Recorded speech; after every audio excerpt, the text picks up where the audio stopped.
ప్రతి దేవాలయంలో కూడా నిత్య పూజ చేస్తూ ఉంటారు. అలాగే పండుగలు, ముఖ్యమైన రోజుల నాడు ప్రత్యేక పూజలు నిర్వహిస్తారు. ఎప్పుడు దేవాలయానికి వెళ్ళినా సరే చాలా ఆనందంగా ఉంటుంది. అయితే నిజానికి ప్రతి దేవాలయంలో కూడా ఏదో మహిమ ఉంటుంది. ఒక్కసారి ఆలయానికి వెళ్తే చాలు ఎంతో ప్రశాంతంగా ఉంటుంది. కొండంత బలం మనకి వస్తుంది. పైగా ప్రశాంతంగా ఉంటుంది. ఏదో కొత్త ఉత్తేజం మనలో చేకూరినట్టు అనిపిస్తుంది. పైగా మన భయాలన్నీ కూడా పోయినట్లు, మనం విజయం సాధించగలమన్న నమ్మకం మనలో కలుగుతుంది. భగవంతుడి దగ్గరికి వెళ్ళి మన కోరిక చెప్పేస్తే ఇక తీరిపోయినట్లే ఉంటుంది. మరి అక్కడ ఉన్న భగవంతుడు మహిమో లేక దేవాలయం మహిమనో ఆ దేవుడికే తెలియాలి. దేవాలయంలో మంత్రోచ్చరణాల్లోని శబ్ద తరంగాల వల్ల మనకి చెడు ఆలోచనలు కలగకుండా ఉంటాయి. పైగా మనం ఎలాంటి నిర్ణయాలనైనా తీసుకోవడానికి అవుతుంది.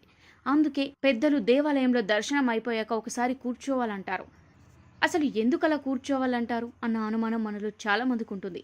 మీకు కూడా ఆ అనుమానం కలిగిందా? అయితే మరి దానికోసం ఇప్పుడు చూద్దాం. ఎందుకు దేవాలయంలో దర్శనం అయిపోయాక కూర్చోవాలి, నేరుగా ఇంటికి వెళ్ళిపోవచ్చు కదా?